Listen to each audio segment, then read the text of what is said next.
and welcome back to Dylan's Little Hobbies. And in today's video, we are going to be talking about none other than the Dragon Prince Season 4. It has returned, and oh my god, was it actually a fantastic season.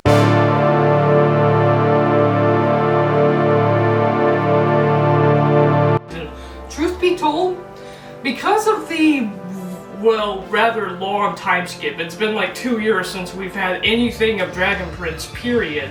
I have to admit, I was indeed a little worried about whether or not this season was actually going to be good or not.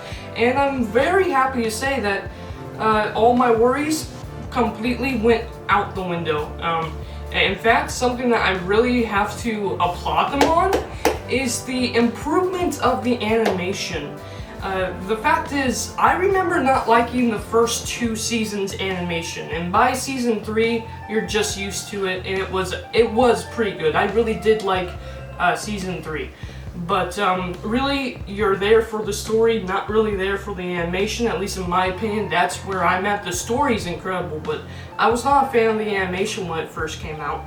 And I'm glad to say that at least season 4 had great animation. Now, it's not really the animation, it's not really the art style, it's just like the fluency of the animation. It was off the first 2 seasons, and I'm glad to see that it was very fluent in this season. I really enjoyed the art style of the animation. I really enjoyed season 4 of the Dragon Prince, but let me tell you, oh boy, this really went dark. This really got deep, and I really enjoyed the creativity that they used in the 4th season. Now again, I'm going to try to make this as spoiler-free as possible, but I am going to give you the initial story of what happens here, trying not to spoil anything of Season 4, of course, which is going to be very difficult because all I want to do is spoil Season 4. But I know there are many of you who have not seen Season 4 of the Dragon Prince, so I'm trying not to spoil you guys, but man, it was a fantastic season. So basically, it starts out with, of course, the team. We got Ezrin, we got Callum.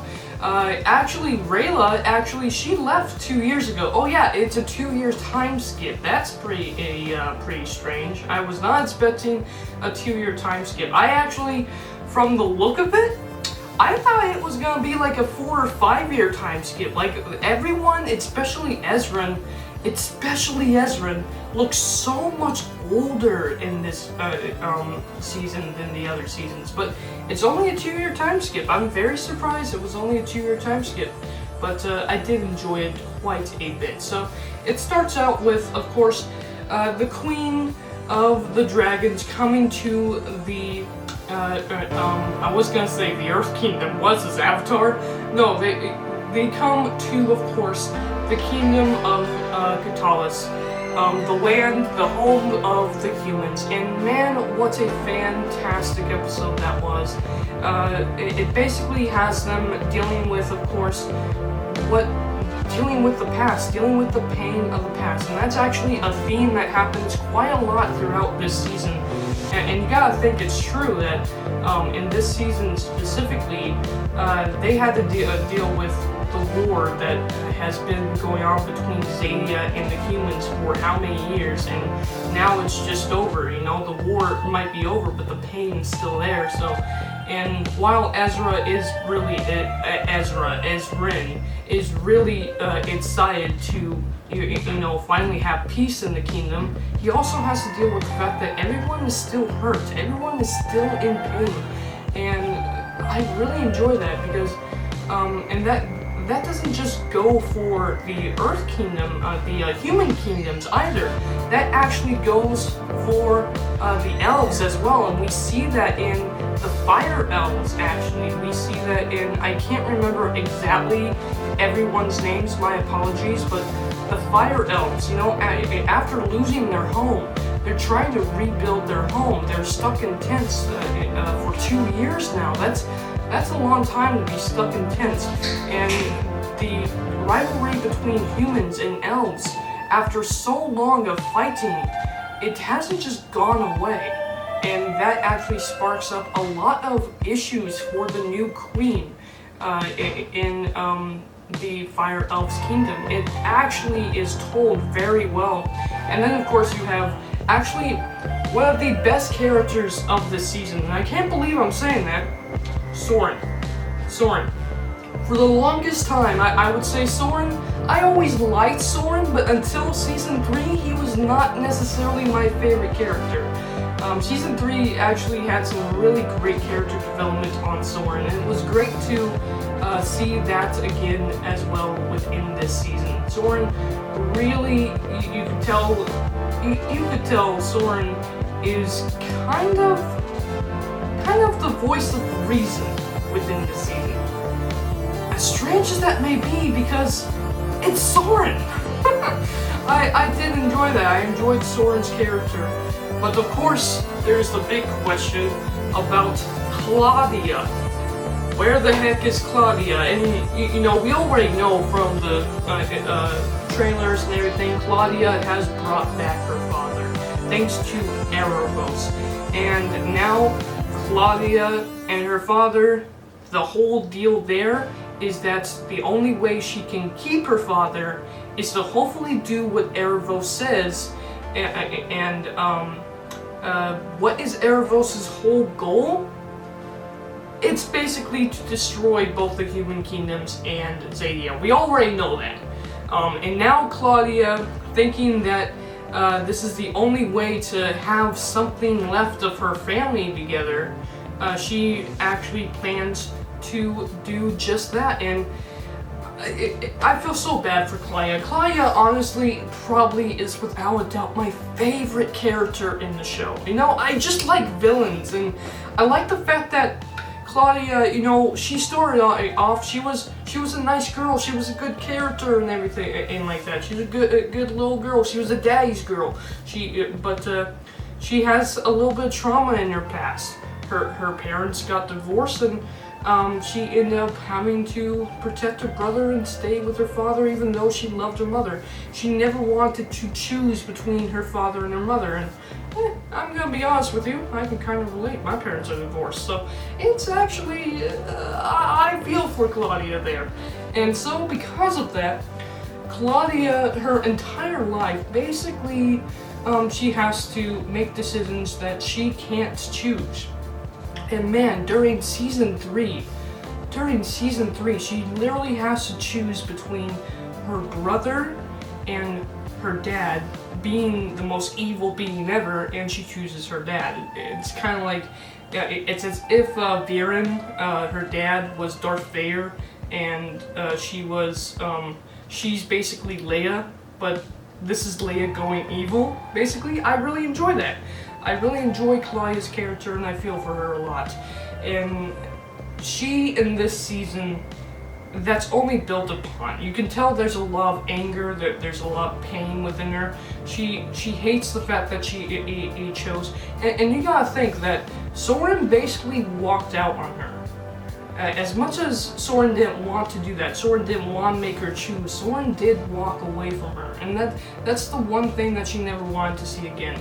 Her family walk away from her again. That's what happened to her mother, and now her brother has done that.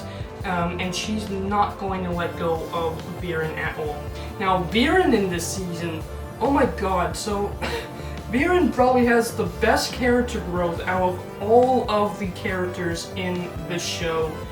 Oh god, Viren was probably the best to watch in this season. Definitely every time Viren was on screen, I just wanted to get wrapped up into his story. I basically wanted to take all of the parts of Ezran and all of the good parts out of it and just focus on Viren's story. Of course, I didn't get that, but the focus that we do have on Viren's story is incredible. Realize this guy has been brought back after 2 years. He's alive again. So, he knows that if he doesn't do what Veridos wants, I said Veridos, Avios, whatever his name is. If he doesn't do what he wants, he knows that he's not going to be able to stay alive.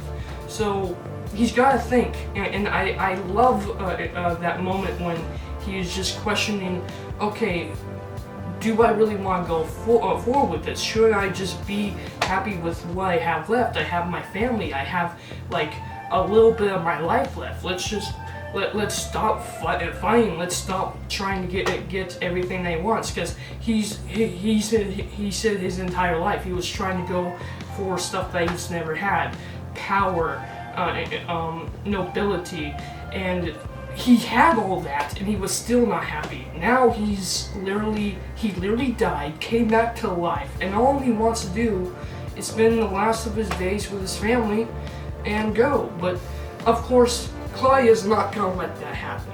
Claudia, this is the last part of her family that she has. She's not gonna let her father go. She can't let her father go. She can't let her father die. So she she basically has him captured almost. You know, he's a little bit hesitant to do it. He is going with it, but he's a little bit hesitant to do what Claudia says. And I don't blame him. After all, this is Arivos we're talking about. You know, Arivos is the ones whispering into Claudia's ears, which it's just fantastic. I really enjoyed the season. Oh, by the way, Claudia does have a boyfriend, and I actually really found the quote-unquote relationship that Viren has with Claudia's boyfriend interesting to say the least, because there's this moment with it in the season where Claudia could be hurt very easily, and so he had to do something to protect her. But to do it, he had to kill someone. And by doing that, that was his first death, and he questioned whether or not he could live with that kind of pain. And I love the fact that he was talking to Viren, and Viren's like, yeah, he's done terrible things to protect his family, but it's all in the right to protect his family, you know? As long as you're doing something to protect your family, then can you say you really did wrong? Of course, there's the question of whether it really is right and wrong what Viren has been doing. But Viren has been doing it to keep his family safe the entire time.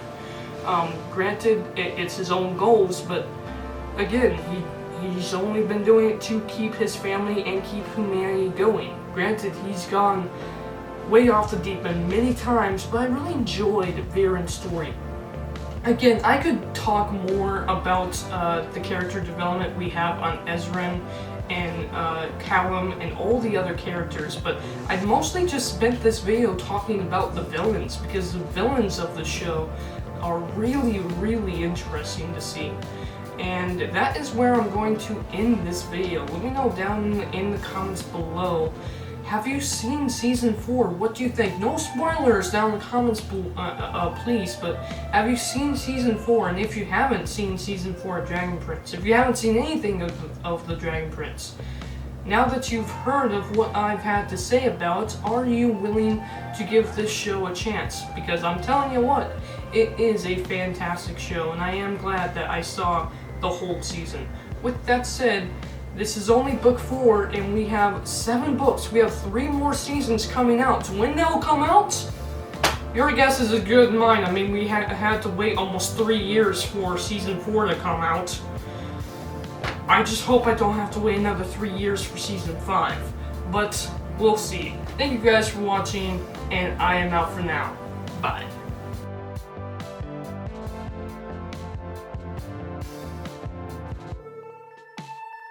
Subscribe to Dylan's Little Hobbies right now.